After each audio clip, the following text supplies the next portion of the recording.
राज्यात सर्व शेतकऱ्याचं काय झालं की कांदा काढणी चालू आहे.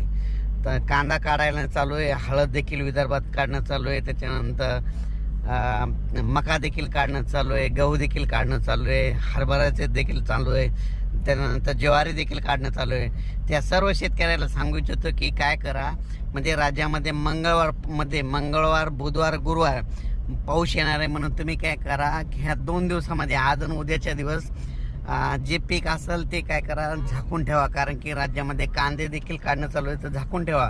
कारण की मंगळवार बुधवार गुरुवारी पाऊस येणार आहे, म्हणून हा अंदाज लक्षात द्यायचा. पण परत एक वीटभट्टीवाले देखील उत्पादक आहेत, त्यांचे देखील फोन आले की त्यांना देखील सांगतो की तुम्ही काय करा की आज आणि उद्याच्या दिवसात ह्या 2 दिवसामध्ये तुम्ही कच्च्या इटा असाल तर झाकून ठेवा. कारण की राज्यामध्ये मंगळवार बुधवार गुरुवार एकदा पाऊस येणार आहे, आणि त्याच्यानंतर 9, 10, 11 एप्रिल दरम्यान एकदा पावसाची शक्यता आहे, म्हणून हा अंदाज लक्षात घ्यायचा.